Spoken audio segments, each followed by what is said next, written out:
네, 지금 보시는 이 사진의 주인공 바로 5년 만에 삼성물산의 사장으로 복귀한 삼성과의 차녀 이서연 사장입니다. 이번에 이 5년 만에 복귀를 알리면서 삼성 측에서 기자들에게 전달한 사진 바로 이 사진인데요. 이서연 사장의 짧은 커트머리가 아직도 익숙하신 분들 많이 계실 텐데 긴 머리 사진으로 이미지가 확 바뀌었습니다. 지난 2018년 패션 부문 사장을 맡고 있던 이 사장, 당시 야심차게 주도했던 사업들의 부진 때문에 경영에 책임을 지고 물러났었는데 그때 이미지를 버리고 새롭게 출발한다는 의미가 담겨 있을까요? 이 사장은 이번에 패션뿐만 아니라 건설, 리조트 그리고 상사 부문까지 모두 함께 맡게 됩니다. 이 사장의 복귀로 삼성물산의 실적 그리고 주가도 달라질 수 있을지 짚어보겠습니다. 네, 삼성물산이 그룹의 이제 지주사격이죠. 삼성물산 주식을 가지고 이제 지분을 가지고 전체 그룹의 지배력을 지금 행사하고 있기 때문에 일가 중에서는 이서연 사장이 이 삼성물산 지분을 이재용 회장 다음으로 많이 갖고 있습니다. 5년 3개월 만에 경영 일선으로 복귀를 했다. 가장 궁금한 거는 왜 하필 지금 왔느냐라는 거예요. 네, 그러니까 이 사장이 병행에서 물러났을 때가 2018년인데요. 당시 패션 부문을 맡고 있었는데 그때 주도했던 뭐 에이세컨즈나 빈폴 아웃도어 같은 브랜드에서 실적이 좋지 않았습니다. 네. 그런데 최근 삼성물산의 실적을 보면요. 지난 2022년을 기점으로 상승세가 좀 눈에 띕니다. 매출이 40조 원을 넘었고요. 지난해의 경우에는 13% 넘게 영업이익이 증가해서 3조 원에 육박했는데요.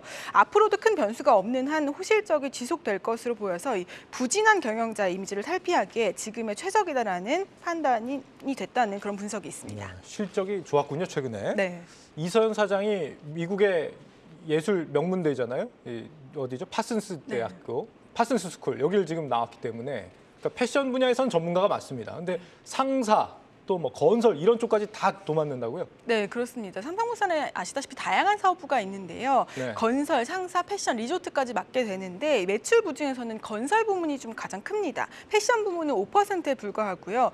이번에는 이 매출 비중도 크고 또 실적도 잘 나오는 사업 부문까지 같이 맡게 되는 건데 이 영업이익을 좀 보면요. 건설 부문도 높지만요. 자회사인 삼성바이오의 비중이 높습니다. 올해도 이 수치가 40%를 넘어설 것으로 전망이 되는데 따라서 이 삼성물산의 전반적인 실적은 양호할 것으로 예상이 되고요. 다만 여기 높은 금리하고 물가 상황 때문에 소비재 분야가 또 앞으로도 계속 어려울 상황이기 때문에 일각에서는 이 상사나 패션 같은 이 사장이 전문성을 갖추고 있는 분야에서도 힘을 실어주기 위함이다라는 해석도 있습니다. 이사님, 보통 이렇게 문어일가가 직접 경영 일선에 나선다는 게 시장에서는 좀 어떻게 받아들여지나요? 네, 그 오너분께서 경영 능력이 검증된 분이시라면은 당연히 호재로 좀 받아들이겠지만 어느 정도의 어떤 검증이 좀 안 되신 분이라면은 좀 반반인 것 같습니다. 하지만 이제 이번에 삼성물산의 이서연 그분께서 복귀를 한 것은 주주의 입장에서는 저는 좋다라고 생각을 합니다. 왜냐면요, 힌트를 준 것 같습니다.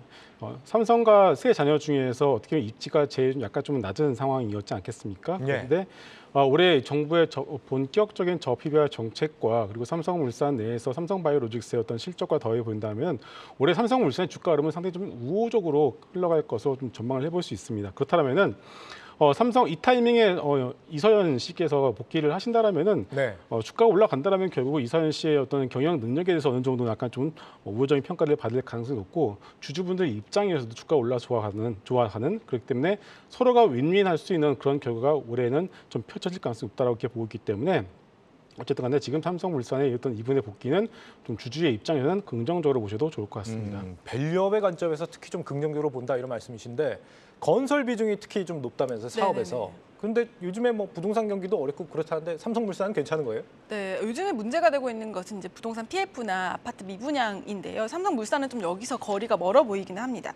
건설 부문의 경우에는 카타르 태양광 그리고 또 사우디아라비아의 네옴시티 같은 해외 쪽 프로젝트가 많이 있습니다. 지난 2022년에 거둔 최대 수준의 실적은 못 미쳤지만 수익성이 계속 나는 사업에 집중을 하면서 견조한 실적이 나오고 있는 상황이고요.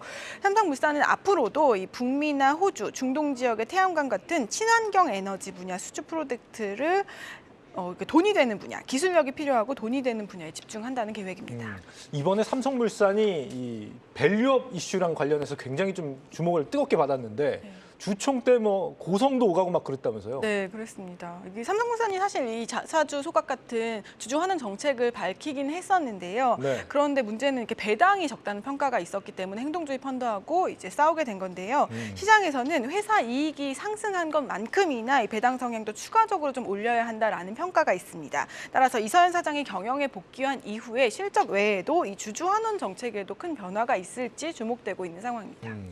이 주가가 제일모직 합병 이전보다도 못한 거 아니냐 뭐 이런 지적들도 있었다 그러는데 어떻게 좀 성장성이 있다고 보십니까? 삼성물산 어떻게 보십니까? 충분히 가능할 것 같습니다. 일단은 이번 정부의 저PBR 정책이 물론 이번 주 같은 경우에는 총선을 앞두고서 약간 좀 노이즈가 있는 것은 사실입니다만은 결국 그 방향성 자체는 제대로 잡았다라고 보고 있기 때문에 주주 배당 관련된 부분들은 분명히 올해 내내 꾸준하게 지속이 될 가능성이 높다라고 보고 있고요.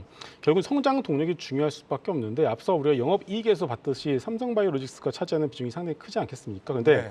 얼마 전에 삼성바이오로직스가 상당히 중요한 뉴스를 요즘 보여줬습니다. 뭐냐면요.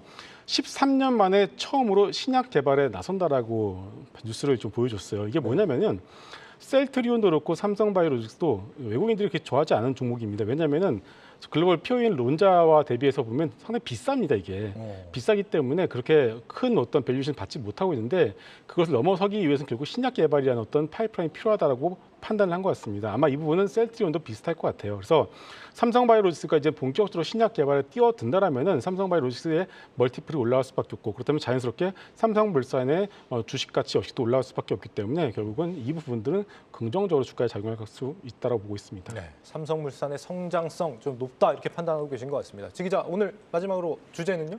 네. 결론은? 네, 결론은요. 5년 만에 경영 복귀 이서연 사장 이제 진짜 실력을 보여줄 때라고 정리하겠습니다. 계속해서 다양한 경제 이슈를 알고 싶다면 구독과 좋아요, 알림 설정 부탁드립니다. AI 캐스터 권미정이었습니다.